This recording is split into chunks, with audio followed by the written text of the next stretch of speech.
Hello my dear student, आप लोगों का मेरे चैनल पर स्वागत है मिशन लक्ष्य पर। और जैसा कि हम लोग यहाँ पर यूनिट 8 कर रहे थे, तो आज का जो टॉपिक है, यानी कि आज का टॉपिक है वो हम लोगों को पढ़ना है रचनावादी अनुदेशात्मक अभिकल्प के 9 तत्व।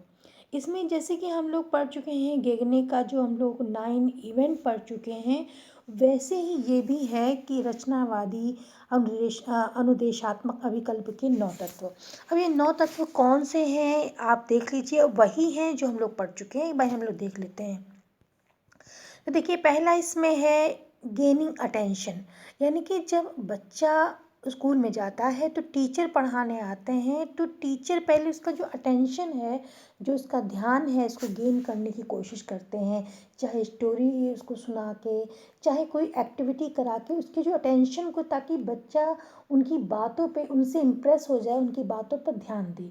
तो ये अटेंशन सबसे पहला काम जो होता है वो गेनिंग अटेंशन का काम टीचर करता है। ठीक है, तो इसके बारे में बताते हैं कि जो हम अनुदेशन देते हैं, ये जो कंस्ट्रक्टिव अनुदेशन होता है, उसके जो 9 तत्व हैं उन्हीं के बारे में बात हो रही है। ठीक है, दूसरा है informing the learner of the objective. अब जो बच्चा पढ़ने गया है, जिसको हम टॉपिक पढ़ा रहे हैं, उसको हम बताएंगे कि इस चीज़ को आप पढ़ लेंगे, कंसेप्ट पढ़ लेंगे तो कौन से ऑब्जेक्टिव आपके पूरे होंगे, कौन से उद्देश्य की आपकी पूर्ति होगी, क्या क्या चीज़ें आप सीखेंगे। तीसरा है रिकॉल द प्रीवियस नॉलेज, जो उनकी जो प्रीवियस नॉलेज है, जो पहले की नॉलेज है, उसको आप रिकॉल कराएंगे। ठीक है, उसको जानेंगे वो कितना उनको याद है, उसको देखेंगे। 4 है कंटेंट प्रेजेंटेशन, जो भी कंटेंट आपका है, जो आपको पढ़ाना है, उसकी प्रेजेंटेशन आप देंगे। 5 है आपका कि provide guidance related to learning. अब जो भी इसको लर्निंग करा रहे हैं, जो भी अधिगम करा रहे हैं, उससे संबंधित आप गाइडेंस देंगे, मार्गदर्शन उसका करेंगे। 6 है प्रैक्टिस करवाएंगे, यानी कि अभ्यास करवाएंगे। 7 है फीडबैक। अब प्रैक्टिस जो है, जो आप कंटेंट आपको करा रहे हैं, उससे संबंधित कुछ क्वेश्चन दे सकते हैं। ठीक है, क्वेश्चन पुट कर सकते हैं, तो उसका जब बच्चा आंसर देगा तो और उसके बाद आप देखेंगे, उसको फीडबैक देंगे। और जो फीडबैक आपका होगा वो आपका जो है एक तरह से पॉजिटिव होना चाहिए, ताकि बच्चा और आगे सीखे। अगर आपने नेगेटिव दे दिया तो बच्चा कुछ आगे सीखने में उसका मन नहीं लगेगा। तो जो फीडबैक है वो पॉजिटिव होना चाहिए, और उसमें उसको बताना है कि बच्चों को बताना है कि कहाँ कहाँ सुधार करना है, ताकि वो अपनी गलतियों को भी जान सके। अब ये नहीं कि आप बस गलतियाँ की हैं तब भी आप शाबाशी दे रहे हैं, ऐसी बात नहीं है। उसकी जो फीडबैक देंगे उसमें गलतियाँ उसको बताएंगे, और साथ में ये भी बताएंगे कि आप कर सकते हैं, उसको तरीका बताएंगे। ठीक है, 8 पॉइंट है कि असेसिंग द परफॉर्मेंस। अब जो उसने परफॉर्मेंस की है, जो कर रहा है, उसकी आप असेस करेंगे, उसका मूल्यांकन करेंगे। और 9 है enhance the retention and the transfer. और बाद में आप देखेंगे जितना अभी तक उसने सीखा है, कोई पॉइंट अगर कहीं पे भी किसी स्टेप पे आपको लग रहा है कि रिवाइज़ करना है, तो उसको रिवाइज़ करेंगे, इम्प्रूव करेंगे। और दूसरी बात, अब जो उसने सीखा है वो कैसे अपनी चीज़ों में या नई चीज़ों को सीखने में कैसे उस ज्ञान को अप्लाई करता है, ट्रांसफ़र करता है, इस चीज़ को भी आप देखेंगे। ठीक है, तो ये 9 पॉइंट जो है अनुदेशन के आपके हो गए हैं। अब जो हम लोगों को पढ़ना है, कंप्यूटर से रिलेटेड पढ़ना है। इसमें आपके कहा गया है शिक्षा में जो कंप्यूटर का यूज़ होता है। देखिए, जो शिक्षा में कंप्यूटर का यूज़ होता है, कंप्यूटर तो आप लोग जानते हैं, उसकी सब चीज़ों से परिचित हैं, कीबोर्ड क्या है या आपका मॉनिटर क्या है, सब कुछ उसके बारे में बताने की कोई ज़रूरत नहीं है, आप लोग सब कुछ परिचित है उससे। तो यहाँ पे हम लोग जो उसकी टर्म दे रखी हैं उसके बारे में जानते हैं। पहला है टर्म कंप्यूटर, CAI। अब कभी कभी ऐसी ऐसी टर्म्स आ जाती हैं कि हम देख के कंफ्यूज हो जाते हैं, तो हमको इसके बारे में जान लेना बहुत ज़रूरी है। पहला है कंप्यूटर असिस्टेंट असिस्टेड इंस्ट्रक्शन, यानी कि जो कंप्यूटर सहायता, यानी कि जो हमारा कंप्यूटर से सहायता इंस्ट्रक्शन में होती है, अनुदेशन में होती है, उसको हम जानेंगे।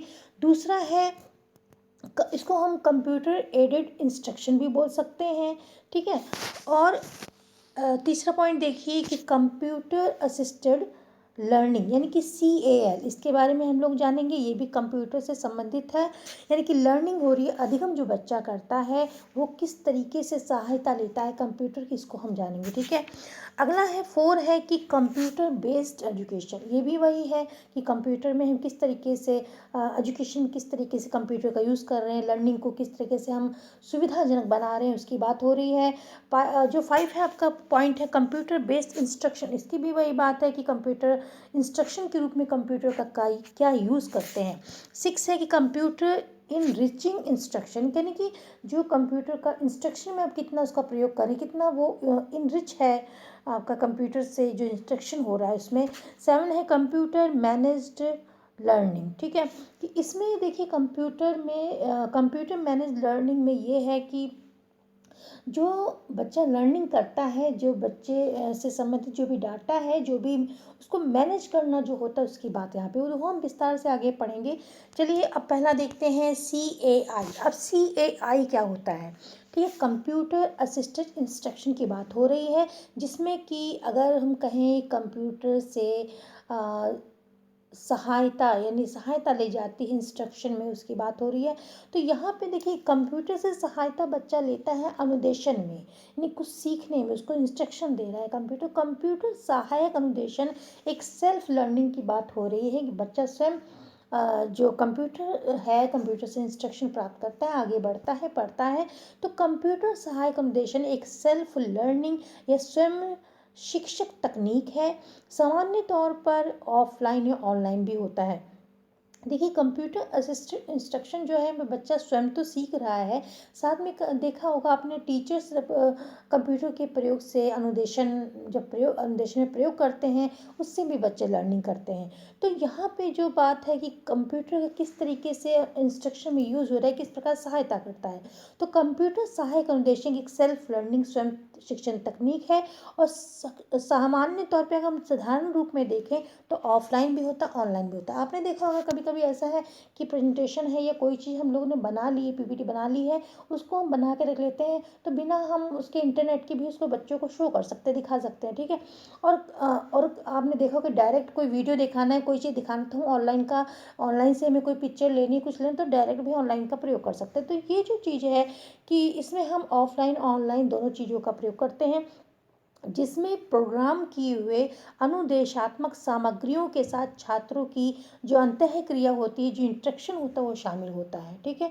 अब CAI के तहत जो है कंप्यूटर का उपयोग होता है और अनुदेशात्मक सामग्री को प्रस्तुत किया जाता है। जो भी इंस्ट्रक्शन की सामग्रियां बनाई गई हैं, जो कंप्यूटर से रिलेटेड हैं, उनको प्रस्तुत किया जाता है, और उस जो सीखने में और उस सीखने की निगरानी करने के लिए भी इसका प्रयोग किया जाता है। अगर कंप्यूटर से इंस्ट्रक्शन ले रहा है तो फीडबैक उसको भी मिल जाता है, जो भी एक तरीके से क्या सही कर रहा है, क्या गलत, ये भी चीज़ें पता चल जाती हैं। तो CAI सीखने की प्रक्रिया को बढ़ाने के लिए क्या करता है, पाठ के रूप में, जैसे टेक्स्ट है, ग्राफिक्स हैं, ध्वनि वीडियो के संयोजन का भी उपयोग करता है। आपने देखा होगा जब अनुदेशन लेते हैं उसमें बहुत सारी चीज़ों से बच्चों को सिखाया जाता है, अनुदेशन दिया जाता है, और इसका उपयोग पाठ्यक्रम के सभी क्षेत्रों में छात्रों को सुविधा देना होता है। जिसे अब देखिए कोई भी अगर चीज़ को हम लोग सुनते हैं या विजुअल रूप से देखते हैं तो माइंड में काफ़ी समय तक रहती है। तो ये जो है अगर कंप्यूटर का जो यूज़ कर रहे हैं, ये पाठ्यक्रम के जो करिकुलम्स हैं, उस करिकुलम के सभी क्षेत्रों में छात्रों की सुविधा देता है, और अनुदेशन को सुविधाजनक बनाने के लिए एक टूल का काम करता है, ठीक है। जो हमारा अधिगम है, जो लर्निंग का ये प्रोसेस है, उसको सुविधाजनक बनाने के लिए एक कंप्यूटर यानी कि CAI यह एक टूल का काम करता है। चलिए अब इसमें हम देखते हैं कि कंप्यूटर के टूल कौन कौन से, इंस्ट्रक्शन में कौन से टूल का इस्तेमाल होता है। तो कंप्यूटर में देखिए टेक्स्ट होते हैं, मल्टीमीडिया कंटेंट होते हैं, मल्टीपल चॉइस के क्वेश्चन हो सकते हैं, ठीक है। उसमें जो बच्चा अनुदेशन प्राप्त कर रहा है या सीख रहा है, उसमें जो भी ले रहा है, तो उसमें टूल कौन कौन से यूज़ कर सकते हैं। उसमें यूज़ है प्रॉब्लम सॉल्विंग होगा, इमीडिएट फीडबैक भी इसको तुरंत मिल जाएगा, और notes on the incorrect response, जो कोई रिस्पॉन्स उसका है उसमें भी अगर इनकरेक्ट है तो उनमें नोट्स जो लिख के आ जाते हैं, या उसको फीडबैक के रूप में पता चल जाता है क्या गलती है। And summarise the student performance, और जो स्टूडेंट की परफॉर्मेंस है समराइज किया जा सकता है। एक्सरसाइज प्रैक्टिस, और उसको प्रैक्टिस कराई जाती हैं। वर्कशीट एंड टेस्ट, और उसकी वर्कशीट और टेस्ट भी ले जाते हैं। ठीक है, अब CAI की टेक्निक हम कौन कौन सी यूज़ करते हैं, इसमें टेक्निक कौन कौन सी यूज़ करते हैं हम इसमें देखिए, हम ड्रिल एंड प्रैक्टिस करवा सकते हैं, यानी कि जो भी वो अन्वेषण सीख रहा है, जो भी वो चीज़ों को सीख रहा है, उसका हम प्रैक्टिस के द्वारा करा सकते हैं, ट्यूटोरियल दे सकते हैं, गेम के द्वारा कराते हैं, सिमुलेशन के द्वारा कराते हैं, डिस्कवरी प्रॉब्लम सॉल्विंग के द्वारा ये सब चीज़ें कराते हैं। अब हम लोग पढ़ेंगे CAL यानी कंप्यूटर असिस्टेड लर्निंग, यानी कि जो हमारा अधिगम है, अधिगम में क्या प्रयोग है इसका। तो CAL सामग्री का उपयोग जो है उपयोग शिक्षकों के लिए, इसमें क्या होता है, अब इसमें है कि शिक्षकों के लिए स्वयं सीखने की सुविधा तथा छात्रों को कठिन अवधारणाओं को बेहतर रूप से समझाने में एक सहायक अनुदेशन के रूप में उपयोग किया जाता है। यहाँ पे लर्निंग की बात हो रही है, तो यहाँ पे जो बच्चा सीखेगा, लर्निंग होगी, तो उसमें कंप्यूटर का यूज़ किया जाएगा।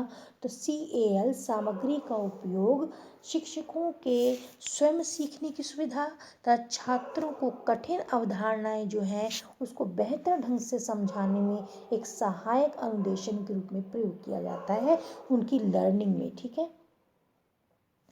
तो इसमें उसमें क्या होता है, इसमें बच्चे का जो कौशल है, इसमें CAL को शिक्षक के शिक्षण कौशल में सुधार लाने तथा छात्रों को कठिन अवधारणाएं जो हैं उनको सिखाने में इसका उपयोग बेहतर ढंग से उपयोग करते हैं।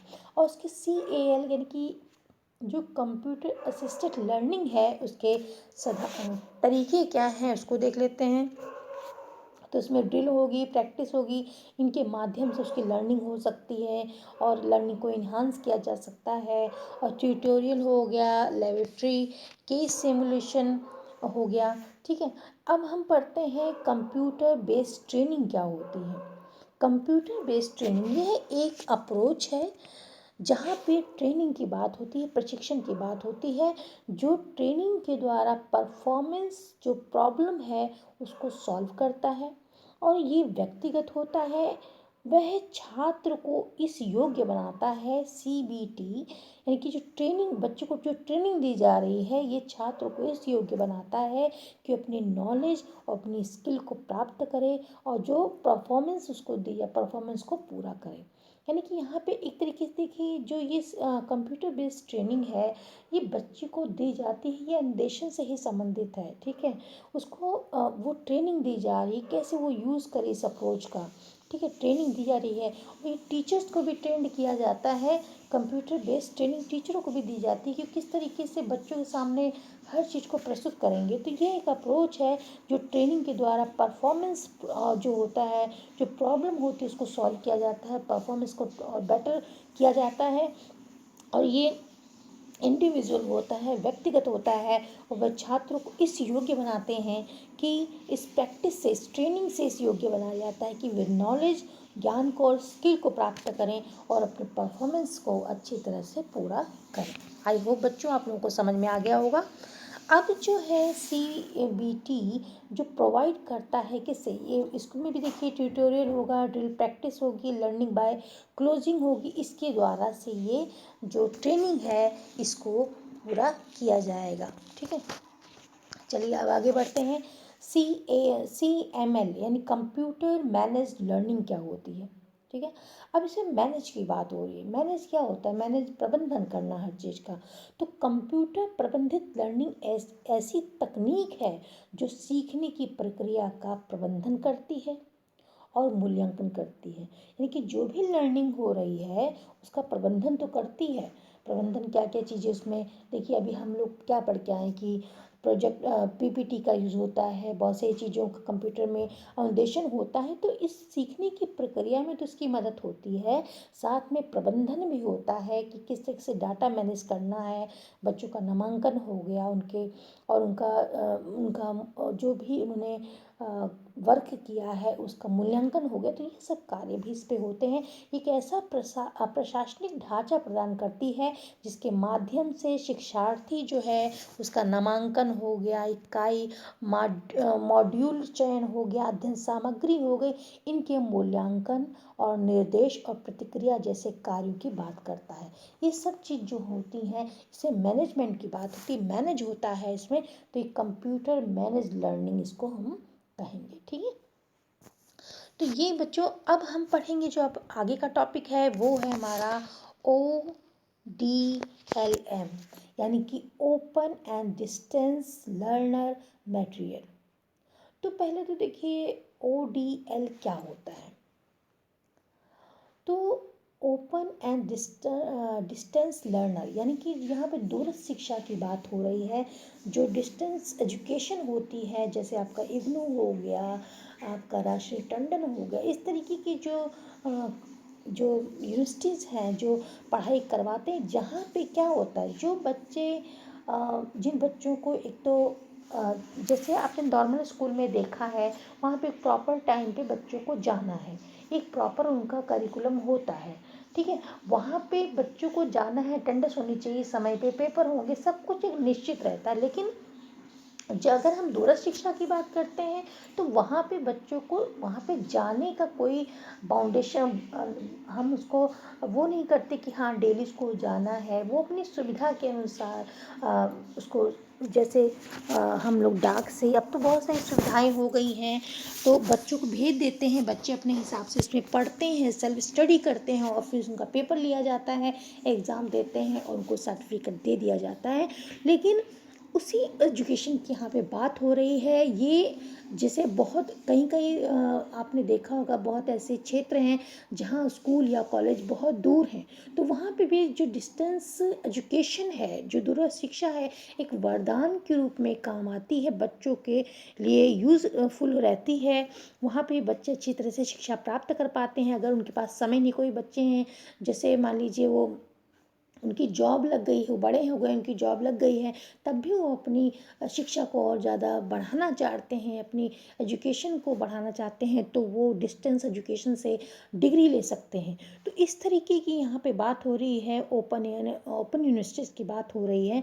तो यहाँ पे अब जो हमको पढ़ना है, ये तो हो गई दूर शिक्षा की बात। यहाँ पे मटेरियल की बात हो रही है कि जो उनकी शिक्षण सामग्री होती है उसकी बात हो रही है। ठीक है, तो जो लर्नर की शिक्षण सामग्री जो ऐसी यूनिवर्सिटीज़ के लिए बनता है उसकी बात हो रही है। तो यहाँ पे open and distance learner material यानी कि ऐसा मटेरियल जो ODL यानी कि ओपन एंड डिस्टेंस लर्नर के लिए सपोर्ट करता है, उस मटेरियल की बात हो रही है, यानी स्टडी मटेरियल की बात हो रही है। तो इसमें क्या होता है, इसकी एम क्या है, सभी छात्रों को शिक्षा प्राप्त हो, यानी कि जो असुविधा हो रही थी बच्चों को, जो दूरी के कारण या किसी और प्रॉब्लम के कारण शिक्षा नहीं ले पाए थे, सबको शिक्षा प्राप्त हो। एजुकेशन में जो बैरियर्स आ रहे थे उनको दूर किया जा सके, बच्चों को इनकी सुविधा अनुसार शिक्षा दी जा सके। और लर्नर जो है, अब इसमें लर्नर मटेरियल की बात हो रही है। तो पहले के टाइम में अगर देखें तो पहले क्या होता था, पहले एक आपकी पुस्तिका छप के आती थी आपके सिलेबस की, वो आपको डाक के द्वारा आ जाती थी, आप पढ़ लेते थे। लेकिन अब धीरे धीरे बहुत सी टेक्नोलॉजी का इसमें यूज़ होता है, कंप्यूटर का यूज़ होता है, तो प्रिंट है, रेडियो और टीवी ब्रॉडकास्ट से भी बहुत से आपने देखा होगा कि बहुत से प्रोग्राम होते हैं। जैसे हम लोग अगर इसका फर्स्ट पेपर देखते हैं हम लोग नेट का, तो उसमें आपने स्वयं पढ़ा होगा, स्वयं प्रभा पढ़ा होगा, मूक टेस्ट मूक का होता है। तो ये सब चीज़ें जो हैं, एक ये ऐसे पोर्टल हैं जहाँ पे बच्चे जो हैं, और DDH एक टीवी के प्रोग्राम्स होते हैं, वो शिक्षा के लिए ही बनाए गए हैं, ज्ञान दर्शन, ज्ञानवाणी। तो ये सब जो चीज़ें हैं ये डिस्टेंस एजुकेशन की ही शिक्षा है। तो अब आप लोगों ने देखा है कि पहले जो कि एक पुस्तिका के रूप में ही आता था, सिलेबस और आ जाता था, बच्चे इसको सेल्फ स्टडी करके पेपर देते थे, अब कितनी सारी टेक्नोलॉजी इसमें यूज़ की जाती है। तो अब ये इतनी इसमें आगे बढ़ोतरी हुई है। अब इसके फंक्शन क्या हैं, तो ODLM के फंक्शन क्या हैं, इसके कार्य हैं over coming the physical distance, यानी कि जो फिजिकल डिस्टेंस था बच्चों के अंदर, वो अगर दूर स्कूल था, दूर कॉलेज था, तो वो शिक्षा नहीं ले पाए थे, उसको दूर किया जाए, ओवरकम किया जाए। Solving time and scheduling problem, जैसे कि अब वो नियम से उनके पास टाइम नहीं है, समय नहीं है, कोई प्रॉब्लम है, स्कूल नहीं जा पा रहे हैं, तो उनकी प्रॉब्लम को, टाइम का जो प्रॉब्लम है उसको सॉल्व किया जाए, शेड्यूल को, प्रॉब्लम को सॉल्व किया जाए। और तीसरा है कि expanding the limited number of space available, ठीक है, और जो लिमिटेशन है उसको दूर किया जाए। एंड लाइफ लॉन्ग लर्निंग, और ये ऐसा शिक्षा का ऐसा माध्यम है कि लाइफ लॉन्ग लर्निंग चलती रहती है, इसमें कोई असुविधा नहीं होती, कभी भी शिक्षा आप प्राप्त कर सकते हैं। अब इसका प्रोसेस क्या है, ठीक है। अब हम जब इसका मटेरियल जो बनाते हैं, जो शिक्षण सामग्री बनाते हैं, इसमें ODLM जो बनाते हैं, इसमें हमको कैसे बनाते, क्या प्रक्रिया होती है, क्या प्रोसेस है, उसके बारे में जानते हैं। तो पहले तो देखो, कोई भी चीज़ हम बनाने जा रहे हैं, चाहे सिलेबस बनाने जा रहे हैं, बच्चों के लिए पुस्तकें लिखने जा रहे हैं, कुछ भी लिखने जा रहे हैं, तो पहले तो उसकी प्लानिंग करते हैं। कोई भी कार्य हम अपने घर में ही करने जाते हैं तो प्रॉपर ढंग से पहले उसकी प्लानिंग कर लेते हैं कि पहले ये स्टेप करेंगे, फिर ये स्टेप करेंगे। तो पहले, सबसे पहले भी कोई भी प्रक्रिया में, प्रोसेस में प्लानिंग की जाती है। दूसरा, सिलेक्शन ऑफ द ऑब्जेक्टिव, फिर उसके जो उद्देश्य हैं उनको हम सेलेक्ट करते हैं, निर्धारित करते हैं। तीसरा है सेलेक्टिव द अप्रोप्रिएट मैथोलॉजी, और कौन सी मैथोलॉजी अपनाएंगे, मैथोलॉजी वो उसको देखते हैं। 4 है selecting the multimedia approach, multimedia approach का हम कौन कौन सा प्रयोग करेंगे उनको देखेंगे। फिर एग्जीक्यूशन देखेंगे, उसका क्रियान्वयन कैसे करेंगे, कैसे उसको एग्जीक्यूशन करेंगे उसको देखेंगे। फिर 6 है कि 6 आपका कि उसको इवेल्युएट कैसे करेंगे, इवेल्युएशन कैसे करेंगे, उसका मूल्यांकन कैसे होगा। इन सब चीज़ों का मूल्यांकन करेंगे कि कहाँ जो प्लानिंग कर ली हमने, सिलेक्शन ऑब्जेक्टिव कर ली, सब कर ले, उसके बाद आखिरी में मूल्यांकन करके देख लेंगे, ठीक है।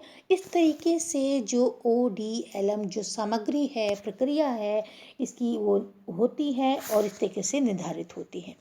तो बच्चों, आई होप आप लोगों को सब ये टॉपिक सारे समझ में आ गए होंगे। अगर आपको कोई चीज़ समझ नहीं आए तो आप निसंकोच बता सकते हैं। अगर आपको वीडियो पसंद आए तो लाइक करिए, शेयर करिए। So thanks for watching.